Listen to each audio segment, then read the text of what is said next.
Hello, my name is Brianna Young, and for this group presentation, I will be working alone. I will be acting out Act 1, Scene 5 of Hamlet.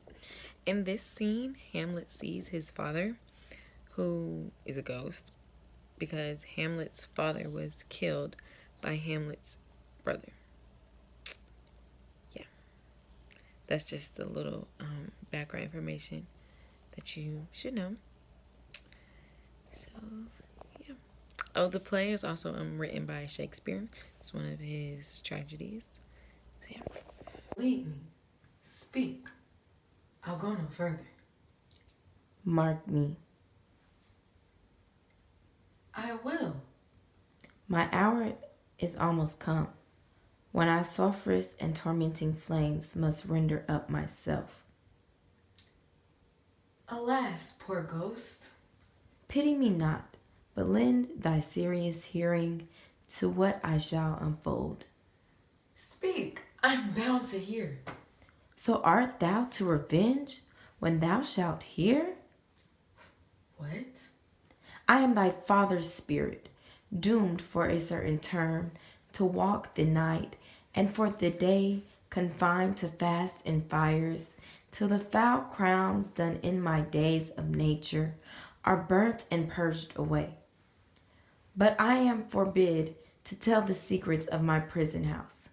I could a tell unfold whose lightest world would harrow up thy soul, freeze thy young blood, make thy two eyes like stars starting from their spheres, thy knotted and combined locks to part, and each particular hair to stand an end, like quills upon the fearful propentine.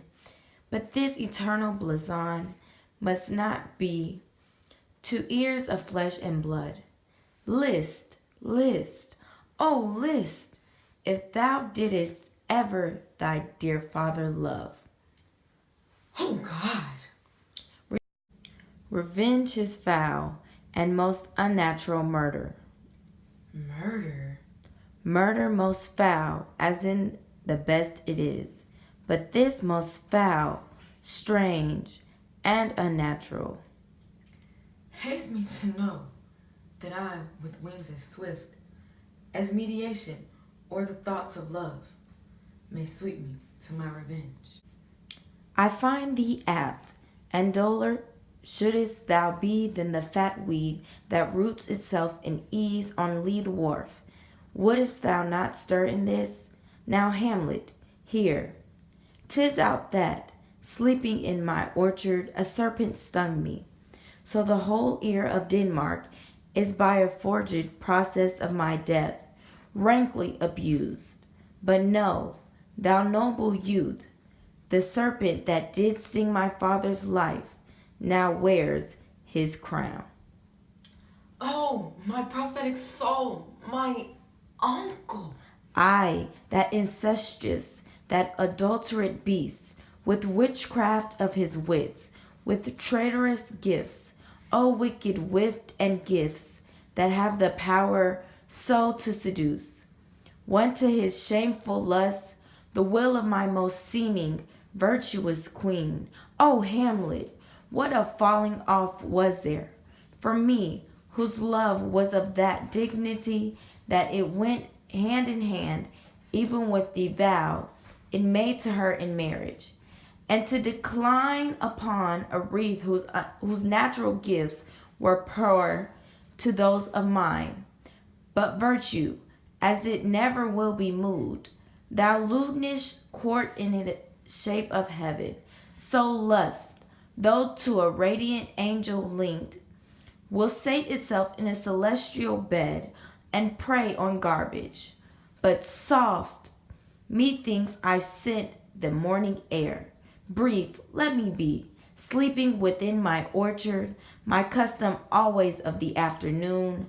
Upon my secure hour, thy uncle stole, with juice of cursed hambona in a vial, and the porches of my ear did pour the leprous distilment, whose effect holds such an enmity of blood of man, that swift as quicksilver, it courses through the natural gates and alleys of the body, and with a sudden vigor it doth possessed, and curd, like eager droppings into milk, the thin and wholesome blood.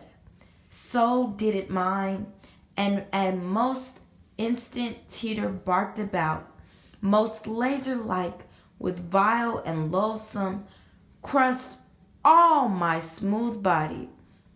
Thus was I sleeping by a brother's hand, of life, of queen, of crown, at once dispatched, cut off even in the blossoms of my sin, unhoused, disappointed, unanelled, no reckoning made, but to sent to my account with all my imperfections on my head.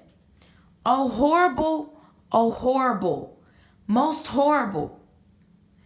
If thou hast nature in thee, bear it not.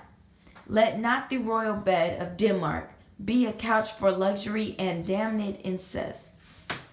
But however small thou pursues this act, taint not thy mind, nor let thy soul contrive against thy mother aught. Leave her to heaven and to those thorns that in her bosom lodge. The glowworm shows the matin to be near, and begins to pale this ineffectual fire. Adieu, adieu, adieu, remember me.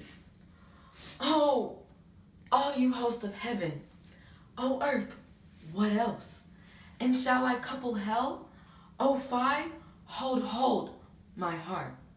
And you, my sinews, grow not instant old, but bear me stiffly up. Remember thee?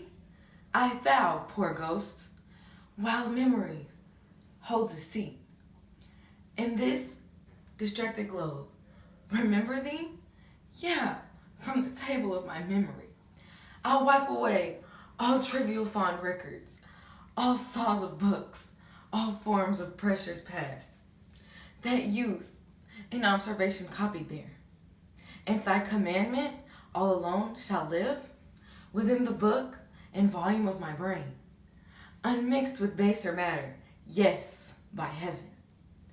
O most pernicious women, O villain, smiling, demanded villain, my tables, meat it is, I set it down, that one may smile and be a villain.